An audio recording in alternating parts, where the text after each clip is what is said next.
پاک فوج کے جوان اپنی بہادری اور صلاحیتوں کی وجہ سے دنیا بھر میں مشہور ہیں۔ یہ جذبہ شہادت ہی ہے جو پاک فوج کو دنیا کی دیگر افواج سے ممتاز بناتا ہے۔ یہ بہادر نوجوان ملک کی بقا کے لیے اپنی زندگیاں دے کر باقی قوم کی زندگی کو یقینی بناتے ہیں۔ شاعر نے بالکل ٹھیک کہا ہے، شہید کی جو موت ہے وہ قوم کی حیات ہے۔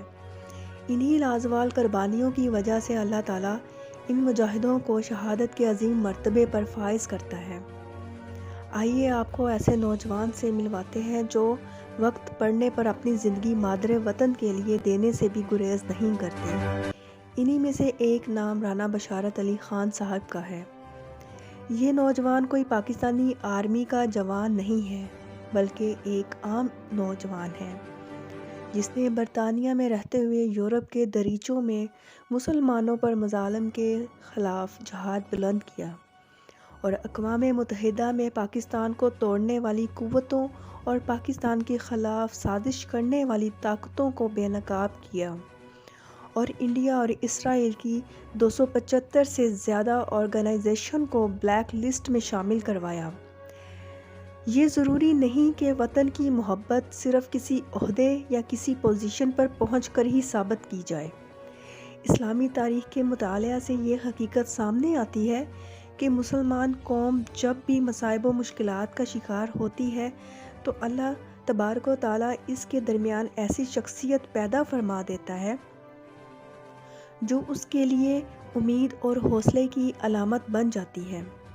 رانا بشارت علی خان ایک ایسی ہی شخصیت ہے۔ مسلمانوں کی تاریخ میں وہ سرفروشی اور عظمت کا استعارہ ہے کہ ستارے کی مانند ہمیشہ یاد رکھے جائیں گے۔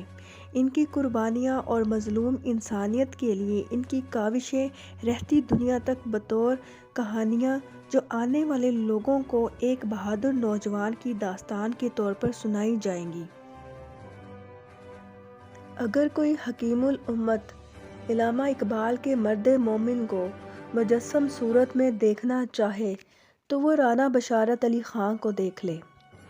علامہ اقبال کے نزدیک امامت یا حکمرانی کے لیے صداقت، عدالت اور شجاعت کے اوصاف ہونا ضروری ہیں۔ رانا بشارت علی خان میں یہ تینوں اوصاف مجسم ہو چکے تھے۔ وہ جذبہ، حب الوطنی اور شوق شہادت سے سرشار تھے۔ پاکستانی نوجوانوں کے لیے یہ امر خوشگوار حیرت کا باعث ہوگا۔ رانا بشارت علی خان عام لوگوں کی طرح ایک عام انسان ہے۔ ان میں اور ایک شہری میں کوئی فرق نہیں ہے۔ رانا بشارت علی خان اکثر تقاریر میں اپنے خیالات کا اظہار کرتے ہوئے کہتے ہیں کہ میں اور آپ ہمیشہ رہنے والے نہیں، یہ دنیا فانی ہے اور ہم سب نے ایک دن فنا ہو جانا ہے۔ میں اپنی زندگی کو اس قابل نہیں سمجھتا کہ اس پر بھروسہ کر سکوں، پھر بھی میرا فرض ہے کہ میں ملت اسلامیہ کے مظلوم مسلمانوں کے لیے لڑتا رہوں اور اس دھن میں اپنی جان دے دوں۔ میرے ارادے بلند اور پختہ ہیں، دنیا کی کوئی طاقت انہیں کم نہیں کر سکتی۔ اگر میں ملت اسلامیہ کے مظلوم مسلمانوں کے لیے لڑتا ہوا مارا بھی جاؤں تو اس کی پرواہ نہیں کروں گا۔ انسان زندگی کی جنگ کرتا ہوا مر سکتا ہے لیکن اس کا خلوص اور وطن کی محبت کا جذبہ کبھی نہیں مر سکتا۔ رانا بشارت علی خان نے اپنی سیاسی زندگی کا آغاز 9 عمری ہی میں کر دیا تھا۔ جب 1992 میں بابری مسجد کو انڈیا میں شہید کیا گیا تو ان کے علاقہ کمالیہ میں ایک رات مندر کو گرا کر مسجد کو بنایا گیا تو آپ نے چھوٹی سی عمر ہی میں اس میں عملی طور پر حصہ لیا۔ پھر اسکول اور کالج میں پاکستان کے طالب علم اسٹوڈنٹ ونگ میں بطور طالب علم رہنما اہم کردار ادا کیا۔ برطانیہ خاندان کے ساتھ منتقل ہونے کے بعد اپنی زندگی مظلوم انسانیت اور خاص طور پر مسلمانوں پر ہونے والے مظالم کے خلاف عملی طور پر میدان عمل میں اتر کر ساری زندگی وقف کر دی۔ برطانیہ کی تاریخ گواہ ہے کہ فلسطین، کشمیر، برما، عراق پر جنگ مسلط کی گئی تو ان کے خلاف یورپ کے دریچوں اور یورپ کی گلیوں میں بڑے بڑے احتجاجی مظاہروں کا نہ صرف انعقاد کیا بلکہ عملی طور پر جنگ رکوانے کے لیے عراق کا سفر بھی کیا۔ ان 126 لوگوں میں شامل تھے جنہوں نے اپنے آپ کو پیش کیا کہ عراق پر بمباری کرنے سے پہلے ہمارے اوپر بم برسائے جائیں۔ آپ کی قیادت میں برسٹل کی تاریخ کے سب سے بڑے احتجاجی مظاہرے فلسطین کے مظالم کے خلاف کیے گئے۔ برطانیہ اور دنیا بھر کے سب سے بڑے نشریاتی ادارے BBC کی بلڈنگ پر قبضہ کر کے 2 مہینے تک انہیں مجبور کیا کہ وہ فلسطین پر ہونے والے اسرائیل کے مظالم اور ظلم کی سچی داستان عوام کو پیش کریں۔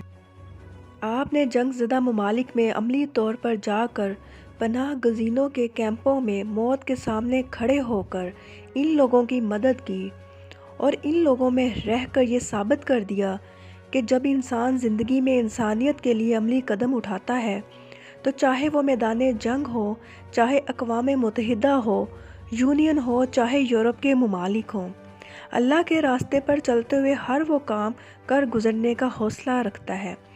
آج کا ارطغرل غازی، جس کو شیخ بغداد اور شیخ عبد القادر جیلانی کے دربار سے راج السلطان کے خطاب سے نوازا گیا، وہ رانا بشارت علی خان صاحب ہیں۔ اقوام متحدہ اور دنیا کے اہم اداروں میں پاکستان کے خلاف منظم سازشوں کو پہلی دفعہ تقریباً 2 سال پہلے رانا بشارت علی خان صاحب نے نہ صرف بے نقاب کیا بلکہ ان کے خلاف عملی طور پر ایسے اداروں کو اطلاع دی جو ان کے خلاف عملی اقدامات اٹھانے میں کامیاب ہوئے۔ اس کے بدلے رانا بشارت علی خان کے خلاف انڈیا اور اسرائیل کی ایجنسیاں پیچھے لگ گئیں، آپ کے خلاف ہر قسم کی گھناؤنی سازشوں کی تشکیل دینے لگے، آپ کے خلاف انٹرنیشنل لیول پر ایک پٹیشن دائر کر رکھی ہے جس میں آپ کی اقوام متحدہ میں رکنیت ختم کرنے کی سازشیں کی جا رہی ہیں۔ لیکن جو انسان انسانیت کی بھلائی کے لیے اللہ کے راستے پر چل پڑتا ہے تو اس کے اوپر اللہ پاک کی خاص رحمت ہوتی ہے اور وہ اپنے بندے کو اپنی حفاظت میں رکھتا ہے اور دشمنوں کی ہر سازش کو اللہ پاک ناکام بنا دیتا ہے۔ یہ اللہ تعالیٰ کی رحمت اور اس نوجوان کی محنت ہی کا نتیجہ ہے کہ آج اس کی آرگنائزیشن بغیر کسی فنڈ، کسی چندے کے دنیا کے 60 سے زیادہ ممالک میں عملی طور پر مقامی اور انٹرنیشنل مسائل پر انسانیت کی خدمت میں سرگرم عمل ہے۔